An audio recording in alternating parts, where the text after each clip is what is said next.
KWS does a great job in managing biodiversity in this country. Very few countries, probably one or two others, can have that capability if they can come close. For any successful capture exercise, we need to do a lot of planning. So we have built the capacity to move our wildlife safely and humanely. Now, kuna coordinator wetu hapa who will work to tell us do this, do this, do this. Sasa askari wetu na mechanic, kila mtu waba tunamweka mbele zako ukaweze kumnemesha ndio hii kazi ikatimilike Mwenyezi Mungu. go! No. Challenge. And I'm happy that we have a slogan already, we were. Give you motivation and things are very fast.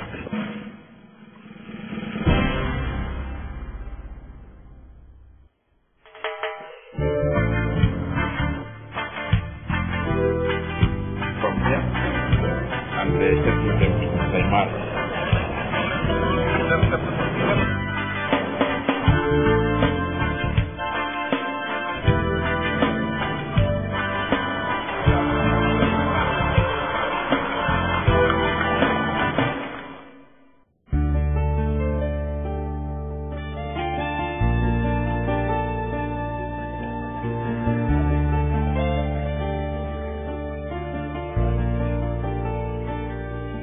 In the past, we've had various challenges in this area, and we've had many incidents that have occurred where people have been injured, either injured or maimed or killed by elephants in this area. This time we're going to move about 50 elephants. Then at a later date we'll come and see how to get the rest out of the place. Elephant translocation is very, it requires a lot of input from various quarters and different people from different professional backgrounds. We have veterinary doctors, we have pilots, we have mechanics, we have drivers, capture rangers, people from the media, also those who deal with the communities around. The different teams comprise of various personnel. We have people from the lab who will do the sample collection, and we also have some research scientists who will be collecting some kind of data from all the animals that have been immobilized. Once that has been done, we also have somebody who will be marking the animals. We will be putting a very clear or white labeled number on each animal so that they'll be easily tracked once they've been translocated. It's an amazing exercise to witness this moving of elephants. When I came here, I did not really know what to expect, but I can only say it's a once-in-a-lifetime experience. And I think KWS does really a good job to manage this problem of human-wildlife conflict. The best option was for them to remain here. That was the best option. But given the human activity which has gone on here and the cost of relocating humans versus animals, this was then the most optimal option. So we are not saying that moving wildlife is the best option. It is the best under the circumstances.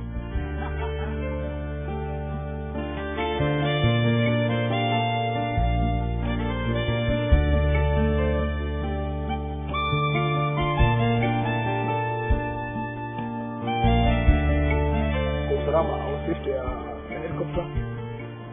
If we run this helicopter anywhere and the engine is running, the main rotor, which is dangerous, but the tail rotor, the one which is behind, and then the small tail rotor, that one can kill you anytime.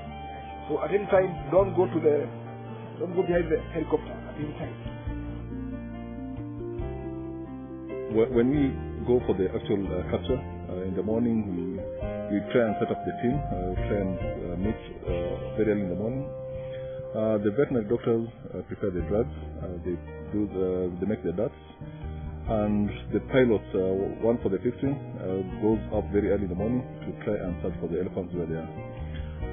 Later on, he will inform the ground team of where the elephants are. Then the ground team can get ready to go closer to where the animals are before they start darting. Once the team is on the ground, the helicopter will take off with one of the vets on board.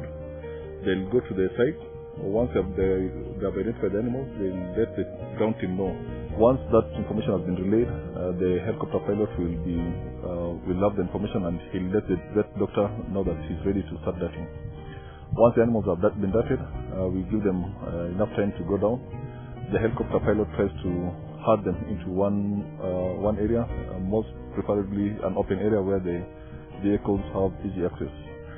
Once the animals start falling down, the same information is relayed to the ground team, where there's one person who does most of the communication with the air and tries to relay the same to all the other vehicles.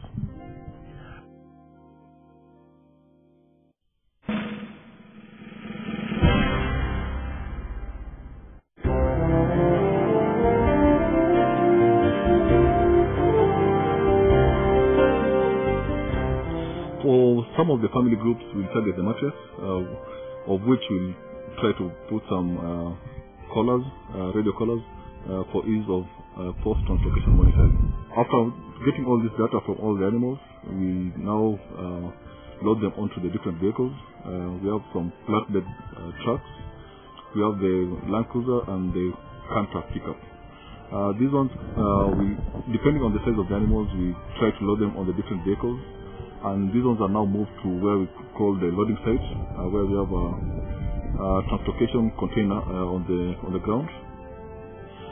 We put the big animals in the recovery container, while the small ones we just move them into the bigger container directly.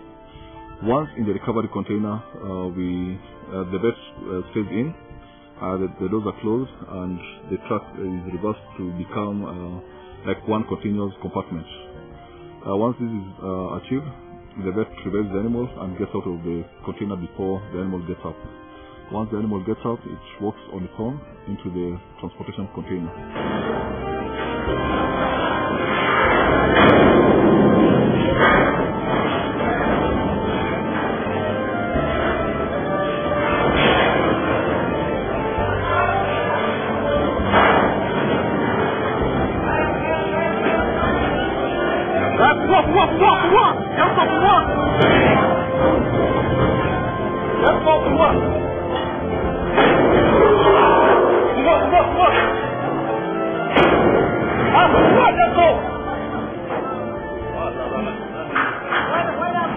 And when you have enough numbers, in most instances, if you are dealing with the males, the bulls, we do two at a time.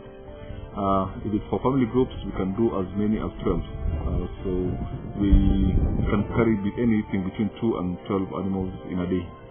Once the truck has been loaded with the animals, it's ready to move on to the recipient site. In our case, this time we are moving these elephants all the way to the Masai Mara.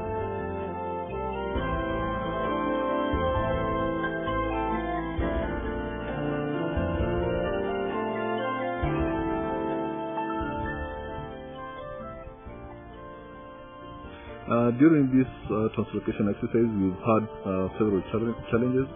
One of which is, as you have seen, the terrain is not very suitable, it's not very conducive for any kind of activity. We've had to move the vehicles into this very rough terrain, and we've had various vehicles breaking down once in a while. But fortunately enough, we've not had any major incidences during this exercise. The other challenge has been the road to the Mara.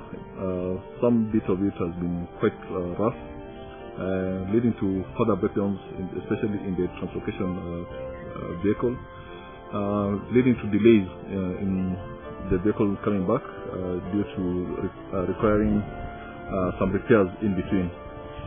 The other challenges that we've seen are the rains that have just poured once in a while for about 2 or 3 days of the capture, and you find that with the difficult terrain and then the muddy conditions, the vehicle sometimes gets stuck, but we've managed to overcome that.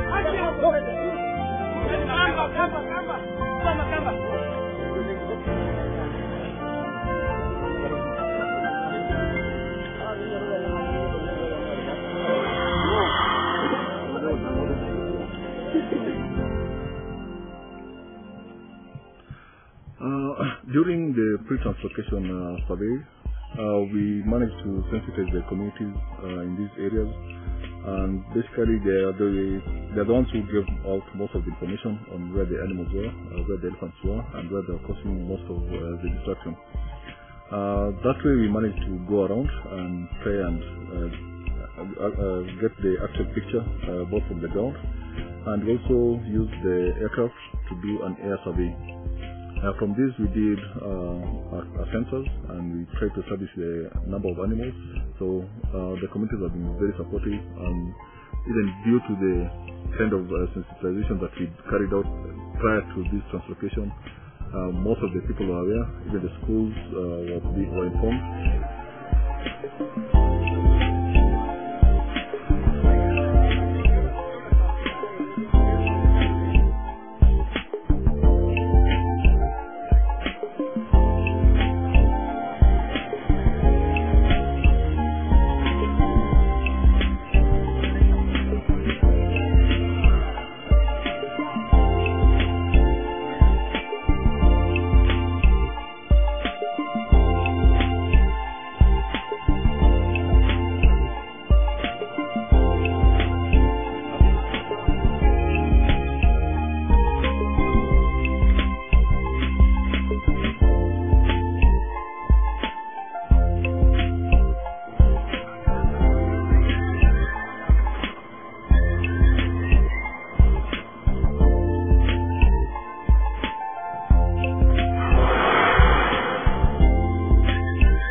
What this country would do without KWS.